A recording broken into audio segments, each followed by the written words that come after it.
Labdien, klausītāji! Šodien mēs turpinām runāt Gars, dvēsele un miesa, un šodien ir 3. stunda. Sāksim ar raksturvietu no vēstules ebrejiem.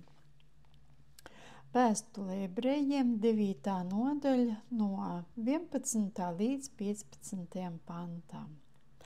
Bet Kristus atnācis par nākamo labumu augsto priesteri caur lielāko un pilnīgāko telti, ne rokām taisīto, tas ir, ne šai radībai piederīgu, ne ar āžu un teļu asinīm, bet ar savām paša asinīm, reizi par visām reizēm ir iegājis svētnīcā un panācis mūžīgu izpirkšanu. Jo, ja āžu un vēršu asins un jaunas govs pelni apslakot sagānītos šķīstī miesas šķīstībai, cik daudz vairāk Kristus asins, kas mūžīgā gara spēkā pats sevi ir bezvainīgi upurējis Dievam, šķīstīs mūsu sirdsapziņu no nedzīviem darbiem kalpošanai dzīvajam Dievam. Un tādēļ viņš ir jaunās derības starpnieks, lai pēc tam, kad viņš nāvei sagādājis atpestīšanu no pirmās derības laikā izdarītiem pārkāpumiem, aicinātie saņemt apsolīto mūžības mantojumu. Lūk, šeit ir rakstīts, ka upuru pienešana ir beigusies un Jēzus ir jaunās derības starpnieks. Un, lai mēs saņemtu apsolīto mūžības mantojumu. Padomājiet, ko Jēzus ir izdarījis priekš mums un kā mēs it kā cenšamies iegūt viņa labvēlību ar saviem darbiem, bet paskatīsimies tikai uz to, ko viņš ir izdarījis. Un paskatīsimies 9. vēstule ebrejiem 9. nodaļa no 24. līdz 28. pantam. Jo Kristus nav iegājis rokām taisītā svētnīcā, patiesās attēlā, bet pašās debesīs, lai tagad par mums parādītos Dieva vaiga priekšā. Nevis, lai sevi bieži upurētu, kā priesteris ik gadus ieiet svētnīcā ar svešām asinīm, citādi viņam būtu pienācies bieži ciest no pasaules iesākuma, bet tagad viņš vienreiz laiku galā ir parādījies, lai iznīcinātu grēku, sevi upurējot. Un kā cilvēkiem nolemts vienreiz mirt, bet pēc tam tiesa, tā arī Kristus vienreiz upurēts daudz cilvēku grēkus atņemt, neatkarīgi no grēka, tiks otrais redzams par pestīšanu tiem, kas viņu gaida. Lūk, šeit ir, es gribētu jums arī pateikt to, ka bieži vien es lietoju 27. pantu, jo kā cilvēkiem nolemts vienreiz mirt, bet pēc tam tiesa.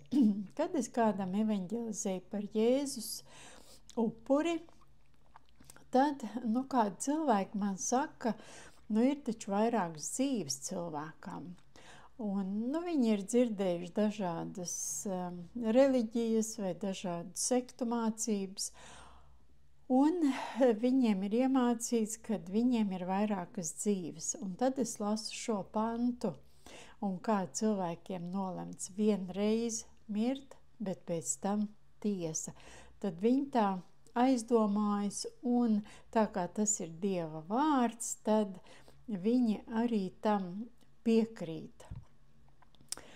Un Jēzus 26. pantā ir rakstīts, bet tagad viņš vienreiz laiku galā ir parādījies, lai iznīcinātu grēku, sevi upurējot.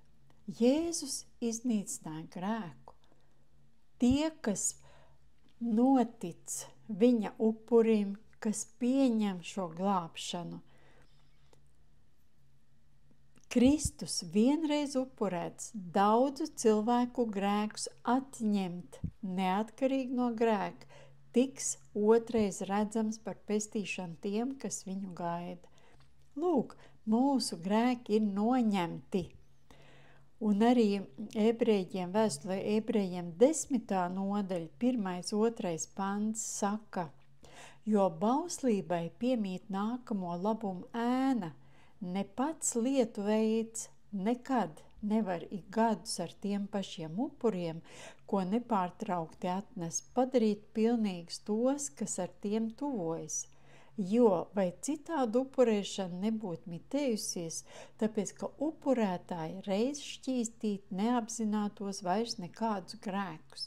Padomājiet, mums pat apziņā nevar būt, ka mēs esam grēkojuši vai grēkojam vai grēkosim. Tāds ir mūsu gars. Šī ir tā garīgā domāšana, kā mēs sevi redzam, kā mēs skatāmies uz sevi, kā mēs runājam, domājam, spriežam par to, ko Jēzus ir paveicis priekš mums, kāds ir mūsu ieguvums. Es domāju, ļoti daudzi to nesaprot un dzīvo vēl joprojām nosodījumā par grēku, par to, kas ir izdarīts kādreiz vai tagad, vai jaunajā derībā mums nav vajadzīga grēka apziņa. Ja jūs pie tā piestrādāsiet, tad varat sasniegt tādu domāšanu, ka esat bezgrēcīgs, tāpēc, ka jūsu gars ir tīrs, svēts un vienmēr būs tāds. Vienmēr. Nāciet pie Dieva caur Jēzu un caur to, ko viņš ir darījis. Tāpēc, ka viņš darīja man taisnu un svētu, viņš darīja mani svētu un taisnu. Runājiet sev, stāstiet to sev, atkārtojiet. Šī doma, tā ir tā patiesība, kas ir teikta Dieva vārdā. Atjaunojiet prātu un sākat ticēt Dieva vārdam. Jūs esat Dieva taisnība, Jēzu Kristu. Jums piedot visi grēki, pagājušie, esošie un nākošie. Vēstule ebrejiem 10. nodaļas 10. pants saka, pēc šīs gribas mēs esam ar Jēzus Kristus miesas upuri padarīti, svēti, pavisam. Padomājiet, kas šeit ir uzrakstīts. Mēs esam ar Jēzus Kristus miesas upuri padarīti, svēti, pavisam. Nevis drusciņu, nevis kaut kādu daļiņu, bet svēti, pavisam. Tāda ir patiesība, un tas ir gars, kas mūsos ir.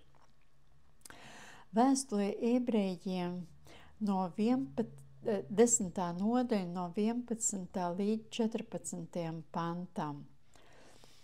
Un katrs priesteris gan ikdienas stāv kalpodams un bieži tos pašus upurus upurēdams, kas nekad nevar iznīcināt grēkus. Bet viņš vienu upuru par grēkiem upurējis uz visiem laikiem, ir nosēdies pie Dieva labās rokas, joprojām gaidīdams, kamēr viņa ienaidnieki tiks likti viņa kāju pameslam. Jo ar vienu upuru viņš uz visiem laikiem ir padarījis pilnīgs tos, kas tiek darīts svēti. Padomājiet, ar vienu upuri par grēkiem upurēs uz visiem laikiem, un ir nosēdies pie Dieva labās rokas. Tas nozīmē, es arī esmu pie šīs Dieva labās rokas, jo viņš ir manī, viņš ir jūsos, Jēzus gars ir jūsos. Un vēstulē ebrejiem 12. nodaļa 23. pants. Un debesīs pierakstīto pirmdzimto draudzei un Dievam visu tiesnesim un pilnību sasniegušo taisno gariem. Jūs redzat, cik daudz rakstu vietas runā par to, mēs esam jau svēti. Viņš mūs ir padarījis. Un vēstulē romiešiem 4. nodaļa no 6. līdz 8. pantām. Daudz rakstu vietas es jums dodu, bet lasat, domājat, apsverat, lai jūsu apziņa, jūsu domāšana mainītos, ka jūs redzētu sevi jau kā ieguvuši visu to, ko Jēzus jums ir iedevis. Nevis lūgt pēc tā, it kā mums vēl kaut ko vajadzētu. Viņš mums visu ir iedevis. Romiešiem 4. nodaļa no 6. līdz 8. pantam. Tāpēc arī Dāvids teica svētīgu tādu cilvēku, kam Dievs piešķir taisnību, neatkarīgi no darbiem. Svētīgi tie, kam pārkāpumi piedoti un grēki apklāti. Svētīgs tas cilvēks, kam tas kungs nepielīdzina viņa grēku. Jūs redzat, ko jūs esat ieguvuši tad, kad jūs pieņēmāt Jēzus upuri. Mēs esam svētīgi. Mēs esam svētīti. Tad, kad vēl šī apziņa mana vēl nebija tā piepildīta ar to apziņu, ka es esmu svētīta, es pati sev to teicu nepārtraukt. Es esmu svētīta. Es esmu svētīta.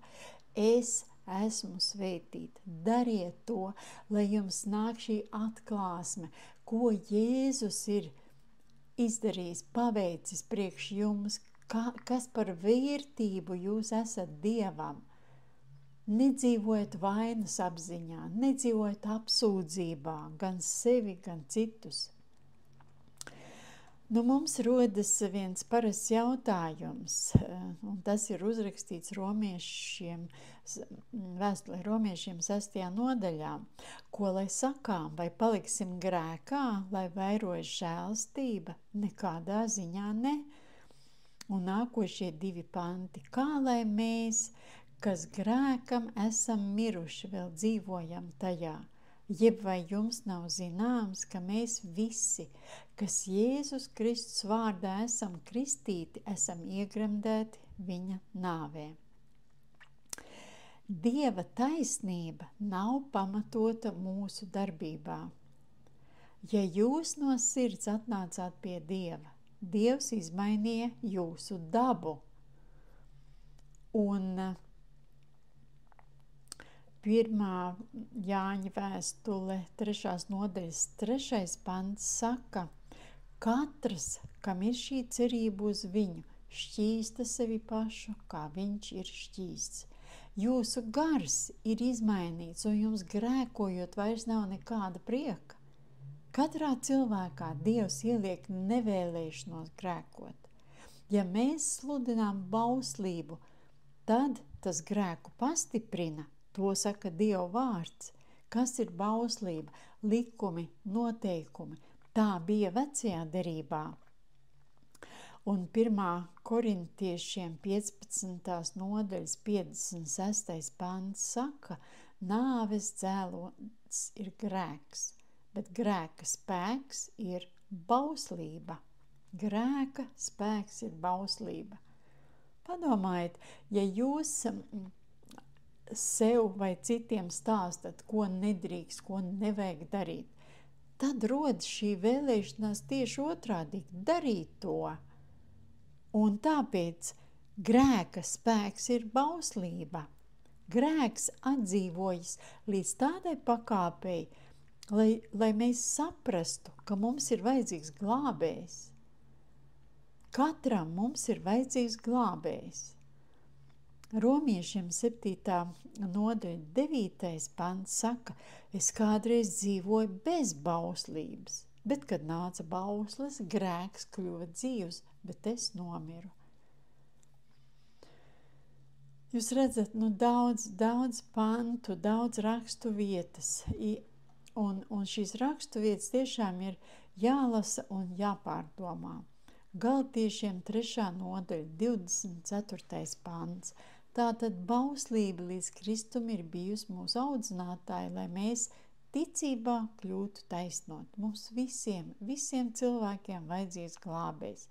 Neesam mēs viens par otru labāki vai sliktāki. Grēks ir, mēs visi grēkojam, visi.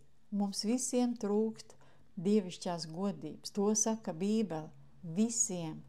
Nevis kādi ir svētāki un citi ir grēcīgāki. Mēs visi bijām grēcinieki.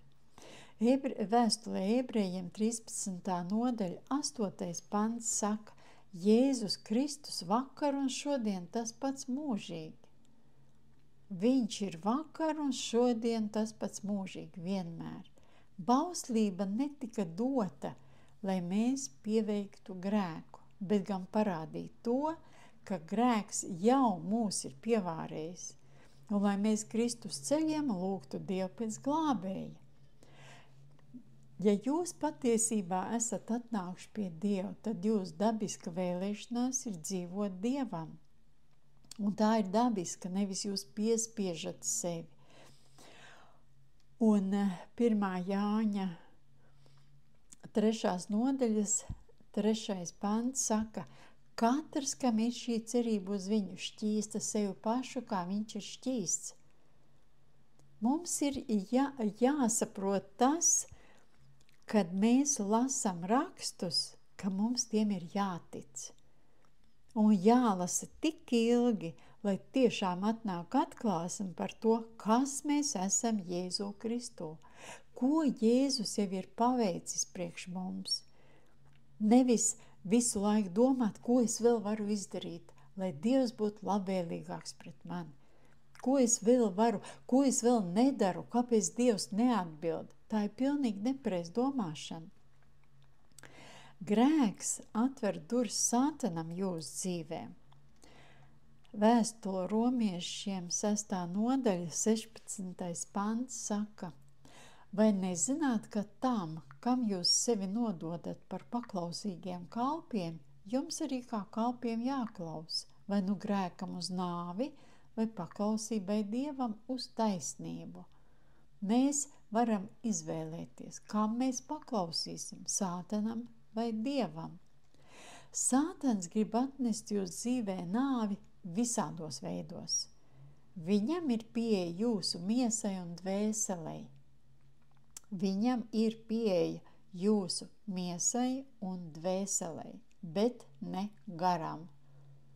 Jums, kristiešiem, jādzīvo svēti ne tāpēc, lai Dievs jūs pieņemtu. Jūsu dzīvesveids un domāšana noteiks to, kā jūs dzīvosiet. Tāpēc svēta dzīve jums nāks tikai par labu. Apziņa, ka man ir attiecības ar Dievu, pamatojoties uz mana gara pilnību un svētumu, atbrīvo man no grēka, nevis priekš grēka. Savā miesā es nekad nebūšu pilnīgi šeit uz zemes. Nekad. Bet līdz tam laikam es varu nākt pie Dieva, pamatojoties uz to, kādas esmu garā. Tas dod man stabils attiecības ar Dievu. Es nedzīvoju svētu dzīvi tāpēc, ka man tā jādzīvo, bet gan tāpēc, ka es pati to gribu. Es nedzīvoju svēti, lai saņemtu Dieva svētības, bet gan tāpēc, ka Dievs jau mani ir svētījis, ka atklājis man savu patiesību un izmainīja manu sirdi, par ko ir rakstīts Efeziešiem 1. nodaļā 3. pants. Tas ir par labu man, jo es varu kalpot Dievam un ticu, ka svēta dzīve ir laimīgāka par nesvētu. Dievs man mīlētu arī tad, ja es dzīvotu grēkā, jo mans gars ir Dieva radīts, bet es pati sevi nemīlētu un man nemīlētu arī cilvēki. Grēks sarūktina Dievu un arī uz cilvēku tas atstāja iespaidu. Dievs jūs mīlēs kā savu bērnu, ja jūs no sirds atnācāt pie viņa. Cilvēki jūs nemīlēs, ja jūs vēl zaksiet, sāpināsiet cilvēkus kaut kādā veidā. Svēta dzīve neliek Dievam jūs mīlēt vairāk, bet jūs mīlēsiet Dievu vairāk un būsiet laimīgāki. Mūsu uzvedība ietekmē mūsu attieksmi pret Dievu. Lūk, kāpēc Dievs grib, lai mēs dzīvotu svēti. Vēstule ebrejiem 4. nodaļa 16. pants. Tāpēc pieiesim bez bailēm pie žēlstības troņa, lai saņemtu apžēlošanu un atrastu žēlstību, palīdzību īstā laikā. Ja mēs esam bailīgi, mēs neusticamies Dievam. Bet šeit ir teikts, tāpēc pieiesim bez bailēm pie žēlstības troņa. Nevis, lai nopelnītu kaut ko no Dieva, nevis, lai viņš būtu labvēlīgāks, bet lai saņemtu apžēlošanu un atrastu žēlstību, palīdzību īstā laikā. Visu mēs saņēmām un saņemam žēlstībā. Viņš mums ir dāvinājis visu. Mēs neko nebijām nopelnījuši. Jēkaba vēstule 2. nodaļa, 10. pants. Jo, kas visu bauslību pildītu, bet grēkot pret vienu bausli, tas ir noziedzies pret visiem.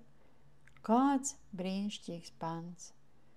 Arī tad, ja es pildītu visu bauslību, atceraties, bauslībā nav tikai 10 baušļi, tur ir ap 700 baušļu.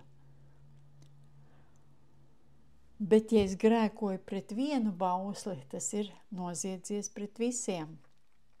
Un liela daļa cilvēku domā tikai par tiem 10 baušļiem, bet, kad es viņiem saku, lai viņi viņus nosauc, arī tos, vispār manā dzīvē vēl neviens nav pateicis no galvas, ka viņš zinātu arī tos 10, bet tie nav tikai 10. No vecās derības tur bija, katram bauslim bija papildu bausļi, un tie bija kopā ņemot kaut kur vairāk kā 600. Bauslība, padomājiet, bauslība ir līdzīga lielai stikla vitrīnai. Tajā var iemest ar mazu akmentiņu un iztaisīt mazu caurumu, bet tajā var iemest lielu bumbu un visu sasist. Cauruma izmērs nav svarīgs, tāpēc, ka stiklu salāpīt nav iespējams. To vajadzēs mainīt. Un ja mēs neizpildām vienu bausli, tad mēs esam vainīgi visā. Varbūt, ka mēs nekad neesam pārkāpuši visus baušļus, bet mēs visus arī neesam izpildījuši. Jo Jēkaba vēstulē 4. nodaļas 17. pantā ir rakstīts, tad, kas zina labu darīt un to nedara, tam tas ir par grēku. Es domāju, ka mēs pat neapzināmies to, kas ir grēks. Saskaņā ar Dievu vārdu nav lielu un mazu grēku. Pārsniegt ātrumu par 1 kilometru vai 10 nozīmē pārkāpt likumu. Dieva acīs grēks ir grēks. Neviens mēs neatbilstam Dieva standartiem, bet tai pašā laikā Bībele nemāca, ja mēs esam glābti, tad uz visiem laikiem. Dažas raksturvietas runā par to, ka jūs varat atkrist no Dieva. Piemēram, vēstulē ebrejiem 6. nodaļa no 4. līdz 6. pantam. Jo ir neiespējami tos, kas reiz apgaismoti un baudījuši Dieva dāvanas un kļuvuši svētā gara dalībnieki un baudījuši labo Dievu vārdu un nākamā laika spēkus un krituši atkal vest pie atgriešanās, jo tie sev Dieva dēlu sit krustā un liek smieklā. Ja cilvēks atkrīt, tad nav vairs upuri par grēkiem. Jēzus ir vienīgais upuris, un ja tas top iznīcināts, tad vairs upura nav. Jēzus nenāks nomirt otrais. Cilvēks var darīt Jēzus upuri nedarbojošos, ja tas iekrīt bauslības darbos un paļaujas tikai uz saviem darbiem, lai iegūtu pestīšanu. Paskatīsimies šo jautājumu dziļāk. Galatiešiem 3. nodaļa, 1.2. pants saka, jūs neprātīgie galatieši, kas jūs apmājas, jūs, kam acu priekšā ir tēlots Jēzus Kristus krustā sistais. To vien vēlos no jums dabūt zināt, vai jūs garu esat saņēmuši ar bauslības darbiem vai ar ticības sludināšanu. Glābšana tiek pieņemta un saglabājas tikai caur ticību Jēzum. Vēstule Ebrejiem 10. nodaļa, 23. pants saka: turēsimies nešaubīgi pie cerības apliecināšanas, jo uzticams ir tas, kas apsolījis. Jūs redzat, Dieva uzticamība šeit ir pateikta. Lai cilvēks atteiktos no glābšanas, ir vajadzīgs nocietināt sirdi pret Dievu. Un tagad mēs parunāsim par to, kā tad var atkrist. Vēstule Ebrejiem 3. nodaļa, 13. 14. pants saka: bet pamācat citu katru dienu, kamēr vēl saka šodien, lai kādam no jums sirds netiktu apcietināta ar grēku viltību, jo mēs esam tapuši Kristus līdzdalībnieki, ja tikai paļaušanos paturēsim no sākuma līdz galam stipru. Neskatoties uz to, ka mūsu gars netiek pakļauts grēkam, mūsu miesa un dvēsele nav no tā pasargāta. Grēks dara cilvēku nejūtīgu pret gudrību, sapratni, kas mēs esam Kristū. Ja mēs ietiepīgi ilgi dzīvojam grēkā, tad varam nonākt līdz tādai situācijai, ka Sātans mums liek atteikties no ticības Kristum. Kaut gan, ja cilvēks ir pie vesela saprāta, viņš nekad neatteiksies no Jēzus. Es esmu redzējis un dzirdējis, kā cilvēks saka, tas un tas atkritis no Dieva. Esat uzmanīgi ar tādiem vārdiem. Jūs nezināt, vai tas cilvēks ir atkrits vai nav atkrits. Jo atkrišana notiek tieši tāpat kā Jēzus upuru pieņemšana. Tas ir mutiski jāpasaka un tam ir jātic. Un ja jūs to neesat dzirdējuši, ko cilvēks saka, tad nevajag par cilvēkiem tā teikt. Un tas nav tik vienkārši, kā cilvēkiem izskatās, ka cilvēks var atkrist no Dieva. Ja cilvēks atsakās no ticības un Dieva, tad glābšanu var pazaudēt. Lai tas notiktu, ir atklāti un labprātīgi jāatsakās no Jēzus. Un tas notiek ilgstošā laika periodā. Atceraties, tas ātri nenotiek. Mēs esam glābti žēlstībā. Tāpēc mēs nevaram pazaudēt glābšanu grēkojot. Bet grēks var nocietināt sirdi tā, ka cilvēks pakāpeniski var nonākt līdz tam, lai pats atteiktos no ticības. Ja tas notiek, tad nav iespējams atjaunot glābšanu, nožēlojot grēku. Otrais glābties nav iespējams. Bet es atgādinu, ka tas notiek tieši tādā pašā veidā, kad cilvēks pasaka ar savu muti un atsakās no Jēzus ticībā. Vēlreiz palasīsim rakstuvietas vēl. Vēstule Ebrejiem 6. nodaļa no 4. līdz 6. pantam saka: jo ir neiespējami tos, kas reiz apgaismoti un baudījuši Dieva dāvanas un kļuvuši svētā gara dalībnieki un baudījuši labo Dievu vārdu un nākamā laika spēkus un krituši atkal vest pie atgriešanās, jo tie sev Dieva dēlus it krustā un liek smieklā. Šeit ir uzrakstīti noteikumi. Un tie noteikumi ir tādi, ka šim cilvēkam ir jābūt apgaismotam ar svēto garu. Tas ir pat tiešām glābtam. Jo raksti saka Jāņa evaņģēlijas 6. nodaļā Jēzus teica 44. pantā: neviens nevar nākt pie manis, ja viņu nevelk tēvs, kas mani sūtīs, un es viņu celšu augšā pastarā dienā. To dara svētais gars, kas mūs pamudina uz glābšanu. Ne mēs meklējam Dievu, bet viņš mūs pamudina uz to, ka mums ir vajadzīga glābšana. Cilvēks nedrīkst būt piespiests uz glābšanas lūgšanu. Ja cilvēku piespied, viņš nav glābts. Vai arī, ja cilvēki varbūt vecāki piespiediet baznīcā vai skaitīt lūgšanu, tad šim cilvēkam arī nav ko zaudēt, jo viņš nav glābts. Tāpat jums ir jābūt baudījušiem labo Dievu vārdu. Tas ir jābūt sapratnei par Dievu vārdu. Un darbojošām Dieva svētā gara dāvanām, tas ir, cilvēkam ir jābūt kristītam svētajā garā.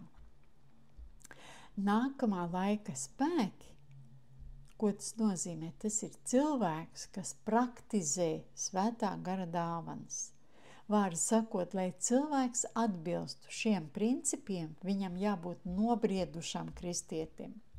Ja nobriedis kristietis atraida Jēzu Kristu, viņam nav iespējas vairs saņemt glābšanu.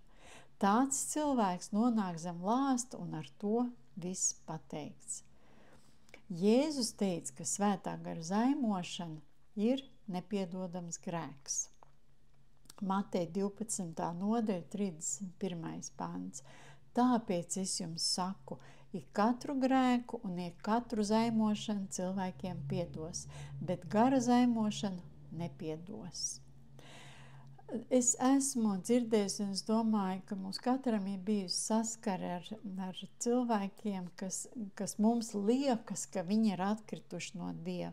Neesiet pārsteidzīgi.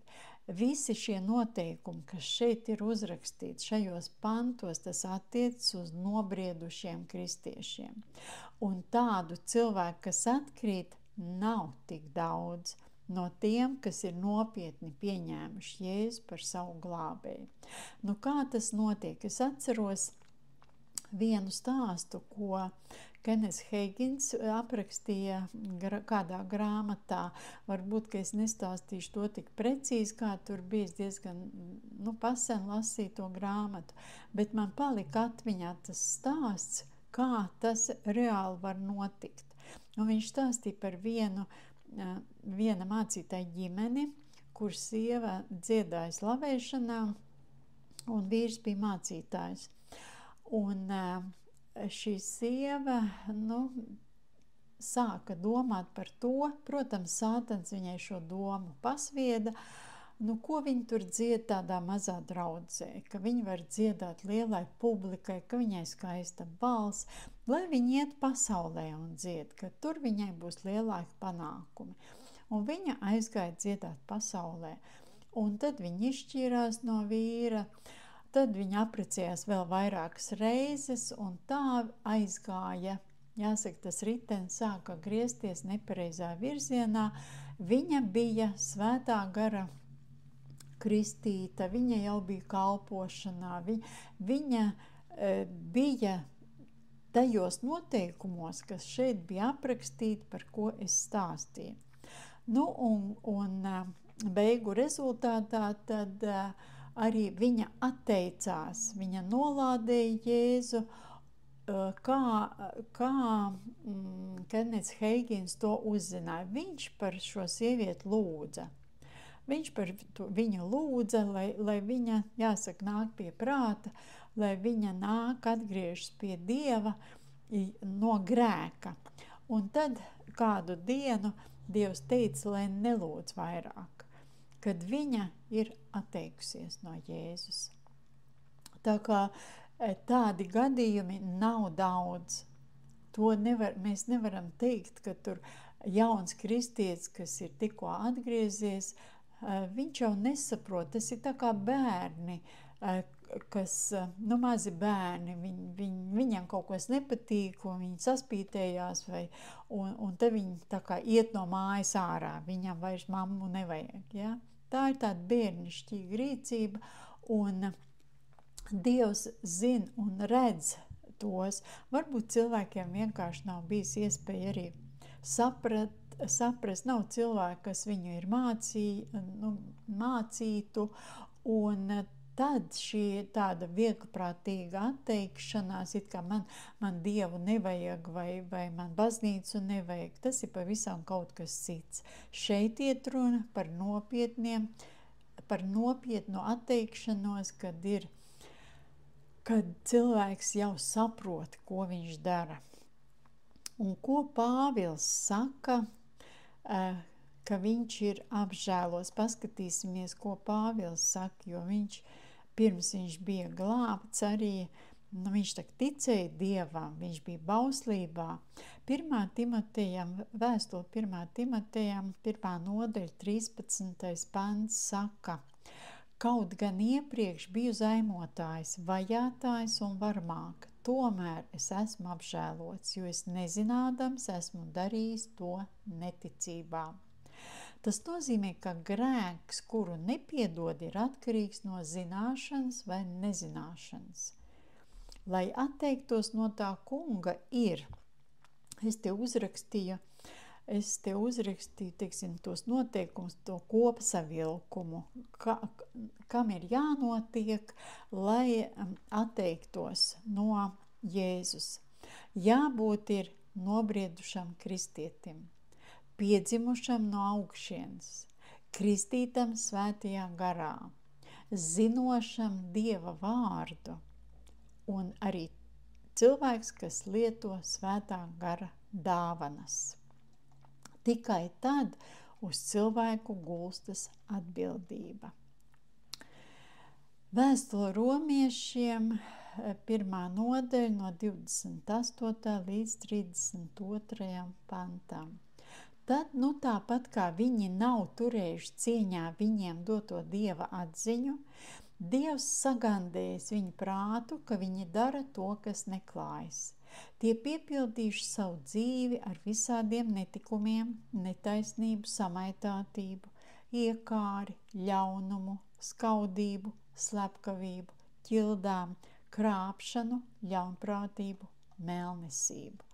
Kļuvuši par neslavas cēlājiem, Dieva nicinātājiem, nekauņām, augstprāšiem, lielībniekiem, ļauna izdomātājiem, vecākiem nepaklausīgiem, bezprātīgiem, neusticamiem, cietsirdīgiem, nežēlīgiem, pazīdami Dieva taisnību, ka tie, kas tādas lietas dara, ir pelnījuši nāvi. Viņi tomēr nevien paši tā dara, bet vēl priecājas par tiem, kas tā dzīvo.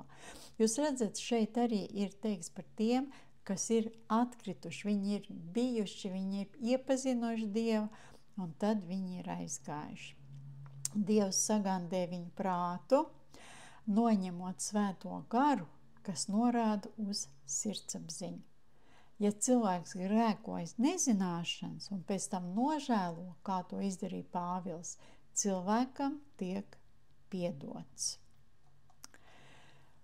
Tā šodien ir stunda varbūt drusciņ īsāka, bet es negribētu vēl kaut ko pievienot, un nākošajā stundā mēs runāsim tālāk par garu, kāds ir mūsu gars, un domāsim par to, kā mēs varam nosargāt to ticību, kas mums ir iedota. Nevis, ka mēs ticam un sevi pārliecinam, es taču ticu, es taču tā ticēju, un visu laiku uzsverot savu darbību visā, bet paskatīsimies uz to, ko Jēzus ir paveicis, lai mēs dzīvotu viņa brīvībā, viņa žēlastībā, viss nāk no viņa, mēs esam svētīti. Mēs esam tik svētīti, ka Sātans mūs melo. Viņš grib aizvest mūs no šīm svētībām, lai mēs nesaņemtu vienkārši ticot viņa meliem. Bet mums ir jāmeklē Jēzus, tas ir vārds, kas mēs esam Jēzus, kas mēs esam Jēzu Kristu, kas es esmu Jēzu Kristu. Lasiet tās rakstu vietas, izrakstiet tās rakstu vietas, domājiet par to. Tad bija laiks, kad es tiešām arī izrakstīju, tur ir vairāk kā 90 panti, kas runā, kas es esmu Jēzu Kristu, tas ir jaunā derībā. un mums būs pavisam cita veida domāšana. Mēs pavisam savādāk skatīsimies uz mūžību un uz to, ko Dievs mums jau ir iedevis. Jo lielākā daļa kristiešu nesaprot, kā tas ir, ka Dievs man ir iedevis, bet man tas nav. Bet mums ir jāsaprot, ka gars, ko Jēzus